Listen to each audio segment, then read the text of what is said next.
the Pentagon has a perfect record in all of its war games against China. We lose every time. The United States recently made, actually, Pete Hegseth, a state visit to the Philippines. And what's interesting about the Philippines is that there's a lot of talk about Taiwan from the Filipino government, as well as the United States. Here is Taiwan news. There is a Super Bowl, they're calling it, of joint U.S. drills with the Philippines called Balikatan 2025. Here is the report of this massive military exercise. The U.S. and the Philippines have begun their annual joint military drills amid tensions with China. The head of the Philippine Armed Forces spoke at the opening ceremony for the exercises called Balikatan, or shoulder to shoulder.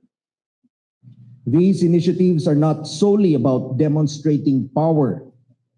They epitomize partnership in action, dedicated to safeguarding people, preserving peace, and preparing for future challenges. More than 14,000 Filipino and American soldiers are taking part in this year's Balikatan exercises around the Philippines. The drills come amid increasing confrontations between Beijing and Manila in the South China Sea over their competing territorial claims. Other countries, including Australia and Japan, will also take part in the exercises. Massive drills, Brian. But not only this, the U.S. has deployed a ship killer missile near Taiwan. It has deployed the anti-ship missiles to the Luzon Strait near Taiwan for the first time as part of annual military drills designed to prevent naval invasions. The Navy Marine Expeditionary Ship Interdiction Systems, NMESIS, are being airlifted to multiple islands in the Philippines, Batanes Island chain, less than 220 miles from southern Taiwan. Naval News has described as ship killers. They are ground-based missile launchers designed to strike against ships at distances of over 115 miles. So, Brian, these are major escalations. What have you made of this U.S. buildup toward war, especially amid this trade war, which has most people's attention at this time? Well, what did I say? I said the Biden administration transformed the Marine Corps and by extension the U.S. Navy into an anti-shipping force, and that was all done under his presidency. And now you have the Trump administration making use of that. It's an absolute uninterrupted continuity of agenda. That is exactly what the force was built and designed for, and that is exactly how President Trump is seamlessly fits into his form. What a coincidence. And I'm wondering how long until these Filipino military commanders, so excited about standing shoulder to shoulder with the U.S., their former colonial masters. The U.S. literally colonized the Philippines. They only got their independence supposedly after World War II. How long until he has an American flag on his shoulder instead of a Philippine flag? What has been done to the Philippines is such a tragedy. It is a country with a much larger population than Thailand, but a much smaller GDP, precisely because the U.S. has been playing these games with the Philippines, fashioning it into a Ukraine of Southeast Asia, if you will, and for Washington's benefit, completely, absolutely at the expense of the Philippines. Before this, the Philippines, for a very short period of time under President Duterte, they were greatly cooperating with China. China was actually in the process of building desperately needed modern infrastructure across the Philippines. And then since Marcos was installed into power, politically captured by the U.S., those projects were literally canceled. And instead, they took public funding and they are using it to build up missile bases with missiles designed to point at China. China is the Philippines' largest export market and source of imports. So they are pointing missiles at their most important trade partner, their best chance at modernizing their nation and catching up and actually developing. And instead, they're allowing themselves to be subordinated by the United States because of the U.S.'s ability to politically capture and control a targeted nation. So we all heard about how Trump dismantled the NED and USAID and Voice of America. Nonsense. All of that has been consolidated under the State Department. The tools have been streamlined and sharpened, and they're still being put to use. And the Philippines is a perfect example of this in action. And they're trying to do it across the rest of Southeast Asia. And again, like I said, if they could have their way, they would make every nation in Southeast Asia another Philippines. And have all these countries spiraling into poverty while taking what resources they do have and putting it into US weapons to point at China. China, which is lifting all of these other nations out of poverty and helping them develop at accelerated rates. So it is an absolute tragedy for the Philippines, and it represents, I would say, an existential threat to the entire region. Because any one of these countries collapsing and being used as a proxy by the US threatens peace and stability and prosperity for everyone else in the region, and I would say even all around the globe. This is happening right now. It is preparations for a literal war with China, Brian. Talk about that connection, because a lot of people don't understand, like, why Taiwan? Because even Balikatan, these military exercises, have at their heart Taiwan. You heard the report about the anti-ship missiles. That is about the Philippines and getting close to the Philippines in order to supposedly protect Taiwan from China. So why Taiwan, Brian? Because it appears to be that the war that the U.S. is really preparing for in the South China Sea and the Asia Pacific is about centering Taiwan. And we know about all the war games that even Pete Hegseth, what did he say? The U.S. loses all these war games, but yet they keep wargaming. Yes. And you know the reason why is because the U.S. doesn't necessarily need to win an all-out military conflict with China. All they need is to create a large enough pretext to justify a global maritime blockade against Chinese shipping. That's what I believe. That is what the goal is. That is what it has said in policy papers spanning decades now. There are papers from the early 2000s that talked about cutting off Chinese maritime shipping, preventing China from being able to protect its civilian shipping around the globe. And the U.S. does have this advantage right now, and they are rushing to use it while it lasts. It's not going to last forever. The U.S. military spans the globe. We always talk about the hundreds of bases they have all around the globe. Their Navy sails all around the globe. The Chinese military is incapable of projecting military power anywhere close to the same level the U.S. has. It's essentially, and U.S. policy papers admit this, while the politicians lie to the world and say China is a military threat to the world, they brag about how China's military is confined to defending China and China alone. They're upset about China militarizing the South China Sea because they understand that what was that in reaction to? What is going on in the South China Sea? There are two things going on in the South China Sea. Number one, maritime shipping. And who is that maritime shipping between? China and all of its trade partners in the region. Just like the Philippines, almost every other country in the region counts China as their largest trade partner. So is the U.S. in the Philippines to help the Philippines protect their maritime shipping with China from China in the South China Sea? It doesn't make any sense. There are these maritime disputes, but these maritime disputes have always been going on. It's nothing new.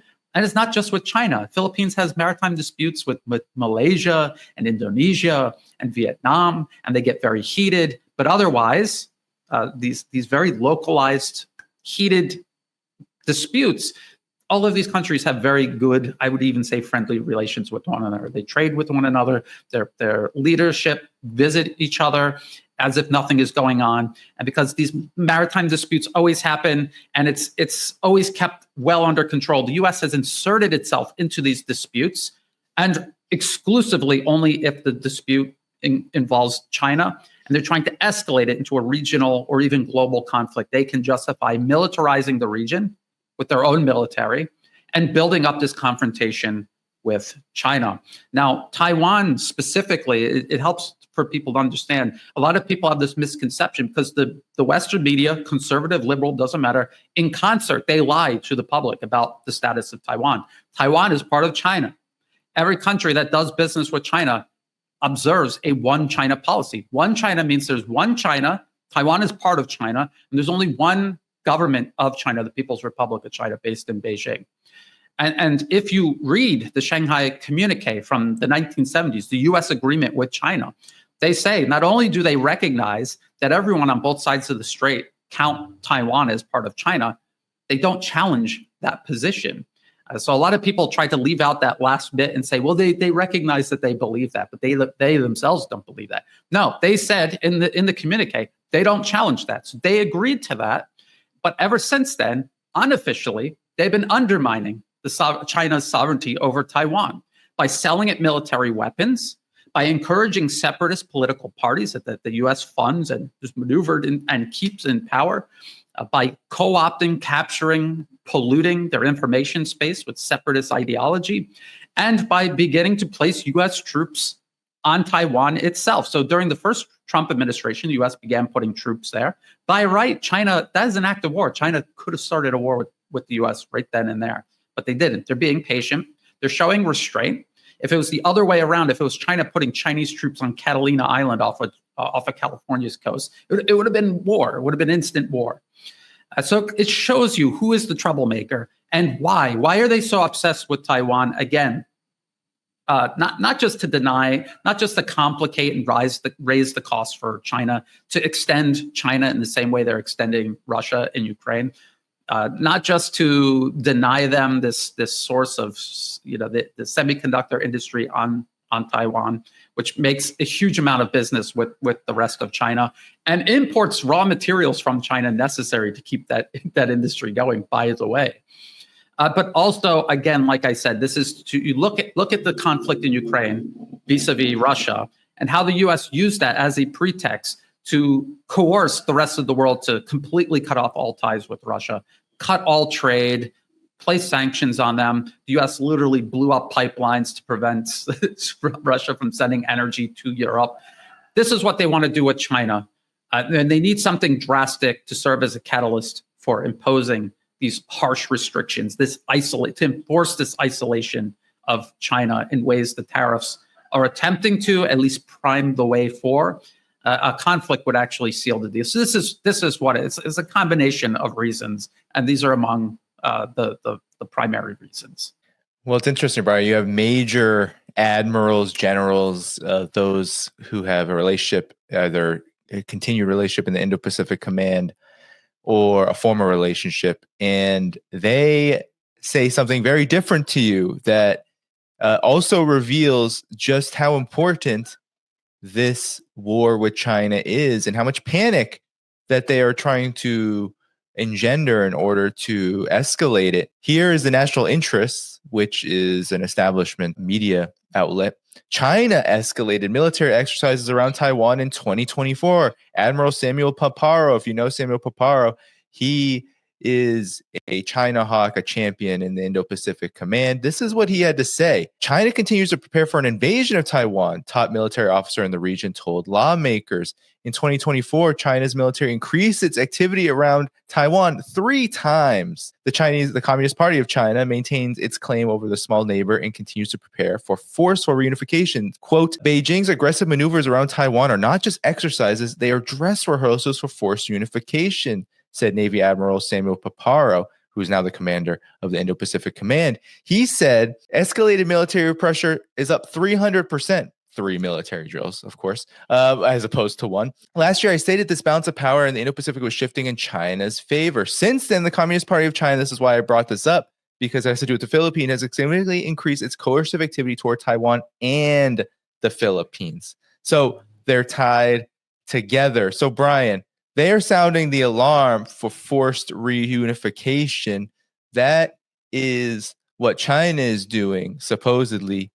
But what is China actually doing? Because I think that there's a deeper story here behind not only why China is increasing its military activity and spending, but also what it might be doing to engender the ire of the United States. I mean, Taiwan is part of China, so China is entitled to do whatever it wants in and around the islands. And they have showed tremendous restraint and patience regarding the status of Taiwan and solely because of U.S. interference. People are always saying, no, Taiwan is independent. They have the right to be independent. There's nothing that takes place on that island that isn't determined in and for Washington. People have to keep that in mind.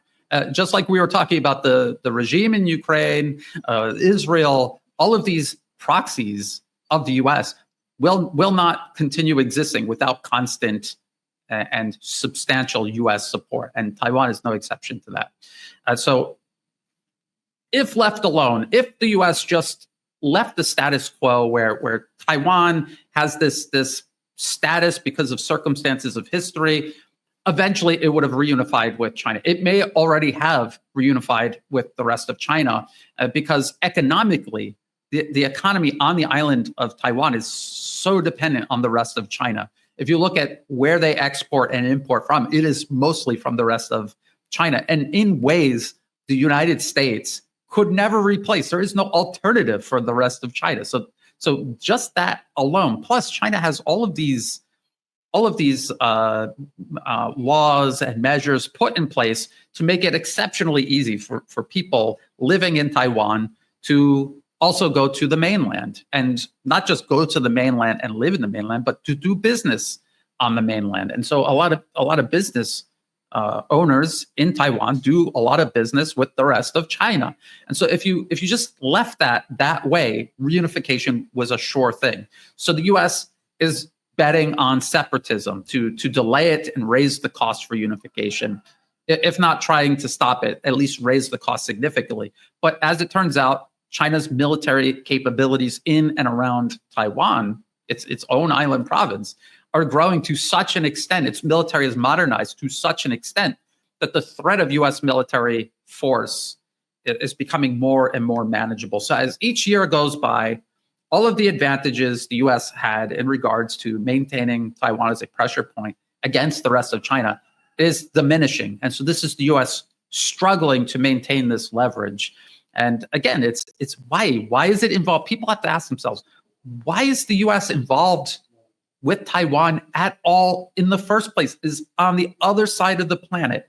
It is right off the coast of the rest of China. It is on the other side of the Pacific Ocean from the United States. How is it America's business? It isn't. And if it was the other way around, no American would tolerate it. And yet in the mind of so many Americans, because of how effective American propaganda is, they somehow think that this is not just acceptable, but absolutely necessary. It's amazing. And this demonstrates the danger of propaganda and the importance of participating in, I guess you would say, this information warfare.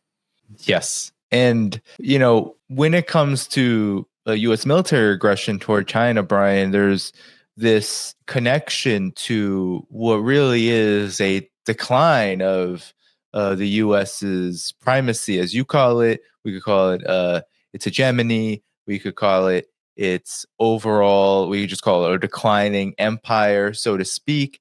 But the United States is facing a global crisis that it itself has made, where it is becoming more and more isolated on the world stage because of the dynamics of its own system. And this is what's happening. When we talk about a trade war, what we're really talking about is not a war at all. China has essentially, quote unquote, won this war by doing nothing related to war. It built robust relationships with countries around the world that are complementary, focusing on its development, kicking the U.S.'s behind in essentially all areas of tech development and infrastructure development. And here's what's happened. In 2000, the United States used to be the world's leading trading partner of the vast majority of countries around the world. There you see in red the countries that China in 2000 was the number one trade partner of, and the blue is the U.S. Now look at 2024.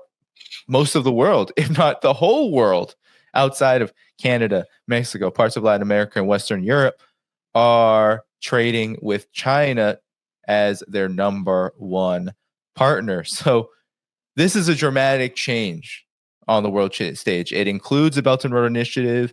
It includes all these multilateral mechanisms. And also, Brian, it includes what a lot of people are bringing up in my audience. They're saying, what about this technological revolutions that China is undergoing? Thorium, we're on and on and on, just making innovations and advancements that the United States doesn't have capacity over. Actually, the United States is sanctioning and tariffing these innovations. For example, like electric vehicles, becoming the world leader of car production generally, but electric vehicle production wholly, to the point where the U.S. before Trump tariffed, I should say, electric vehicles in China 100%, essentially decoupling in order to prevent competition, which the U.S. isn't even really waging. There is no competition. So, Brian, your reaction to kind of these root causes, as to take the words of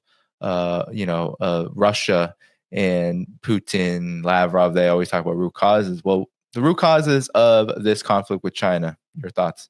America's desire to dominate, its inability to accept another nation, especially a non-white nation, from surpassing it.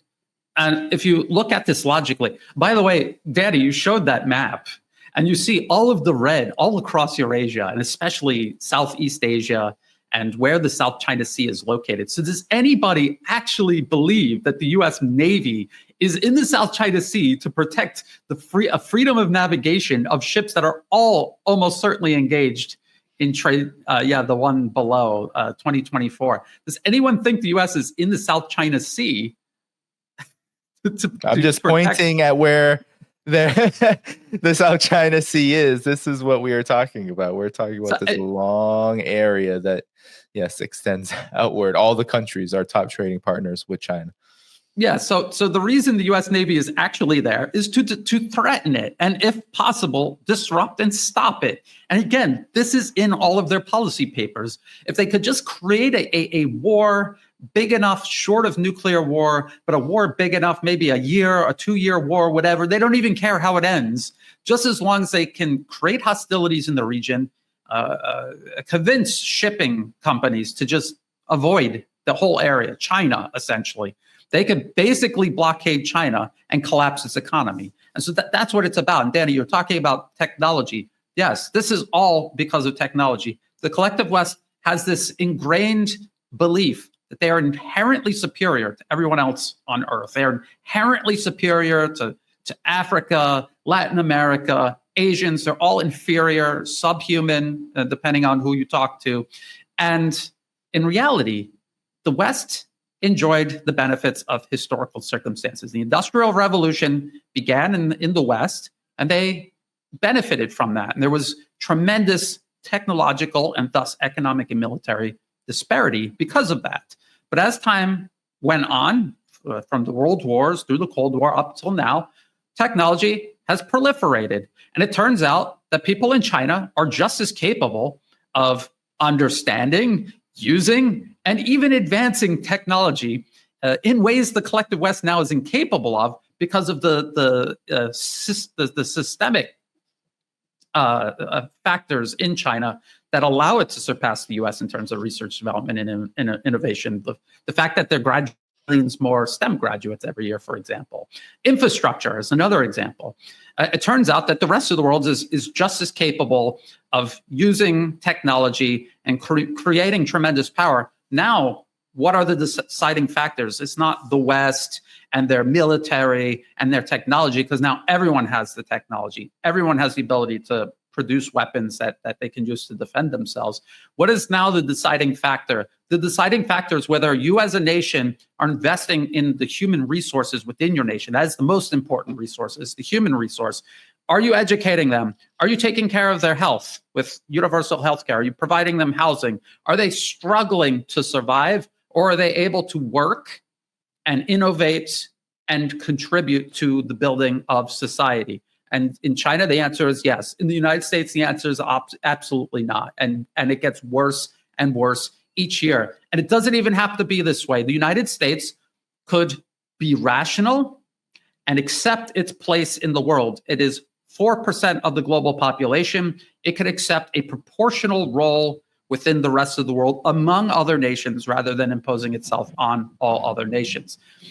All of this is a consequence of the U.S. refusing to accept that reality and insisting that it's still somehow inherently superior, no matter how much evidence adds up to the contrary.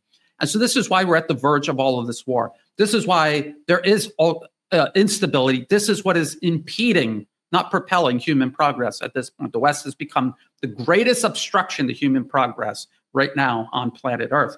And the most ironic part about all of this, you have people like J.D. Vance. Oh my God, I'm a Christian. I'm such a big Christian. And Donald J. Trump, we're all Christians. I don't know if people understand this. Remember when Rubio had the cross? The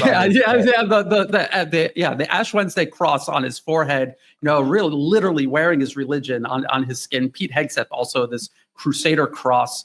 Right. What is the most important virtue of Christianity that all other Christian virtues are built on? Humility. And that is the one thing no one will ever accuse anyone in the U.S. government, all of these so-called Christians, of being is humble, having any sense of humility. And if they did, they would open the door to the progress and the greatness of America that they're always promising, but in actuality, having no intention of ever making good on. And so that's the ultimate irony there, that if they actually were Christians and upheld humility, they would see their proportional place in the world, in God's creation. They would stop pursuing dominance over everyone else. Yeah, I remember Jesus talking so much about dominating everyone around you. That's such a reoccurring theme in the New Testament, right? Absurd. Yeah. So if they actually adhered to that, America would look completely different. And the irony is they're always accusing China of being so godless. But if you talk to Chinese people, they're some of the most humble people on earth. And people in Asia in general have this ingrained sense of humility and sense of collective responsibility. Like there's individualism, but there's also this greater sense of collectivism where you're playing a role in a greater group. We're human beings. We're a social species. You cannot deny this as a factor of evolution. We're a social species, and we have to work together to accomplish anything. And people in Asia seem to get that, and people in the collective West at one point did actually understand this. I mean, when you look at the United States when it was at its strongest, there was strong collectivism and individualism combined. But that's all gone. And it's because of this blind pursuit of power and profit that's blinded them to even reality. If you don't know what's going on in reality, you cannot plan properly. You cannot put a plan together that makes sense and is achievable or sustainable. And this is what we're seeing the consequences of. And because the U.S. has so much momentum, power and wealth and momentum, it is so dangerous because these people who are blind they're basically driving a giant bus into a crowd of people. I mean, you could kind of compare it to that. They're blind and they're driving a bus, a huge multi-ton vehicle speeding into a crowd, and they're not even looking at where they're going. This is U.S. foreign policy. Yeah. And I want to just play now for your reaction to it. Exactly what Pete Hegseth said before he took the official position, before he was started his tenure as Secretary of Defense. Here's what he said about war games with China. The Pentagon is in the book, the exact amount of years, but in the past X number of years, 10, 12, 15, the Pentagon has a perfect record in all of its war games against China. We lose every time inside the Pentagon war games. We know what our real capability. You see, we didn't even get to this part of the war on warriors. I mean, the military-industrial complex, the way we procure weapon systems. We're always, the way our system works, the way our bureaucratic system works, where the speed of weapons procurement works, we're always a decade behind in fighting the last war. Whereas China, we have what did Rumsfeld say? You go to the war of the army you have. We have the army. China's building an army specifically dedicated to defeating the United States of America. That is their strategic outset. Take hypersonic missiles. So if our whole power projection platform is aircraft carriers and the ability to project power that way strategically around the globe. And yeah, we have a nuclear triad and all of that, but a big part of it. And if 15 hypersonic missiles can take out our 10 aircraft carriers in the first 20 minutes of a conflict, what does that look like? Yeah. I mean, and if they've already got us by the balls economically, which you pointed out very well with our grid. This is not the Pete Hegseth we've been seeing as Secretary of State, as Secretary of Defense. But your thoughts about this, because I mean he speaks some truths here, but overall, your assessment of the United States' way of war toward China. Yeah, well, he's admitting all of this, but if you listen to the whole interview, it's kind of funny because he's talking about how evil China is because it's central planning and it's communist. And what his conclusion is basically we need to adopt all of that whole system so that we catch up and compete with China militarily. And he's talking about how the Chinese military is designed to defeat the United States. But is that true? Is it? And in what way? He's talking about aircraft carriers. Is China talking about using hypersonic missiles to sink American aircraft carriers at port in the United States off the East Coast? No, he's talking about defeating America off of China's shores. What is the United States military doing off of China's shores in the first place. So he's admitting that America is the hostile aggressor, and China seeks to defend itself against this hostile aggressor. Makes perfect sense to any rational person who sheds their bias and just looks at this rationally and what is going on. And wouldn't the United States do the exact same thing? United States military is not designed to defend the United States. It's designed, and they even say this, to defend American interests. And what is an American interest? Things in other people's countries that don't belong to America, but that America wants. That's what American interests are outside of America's own borders.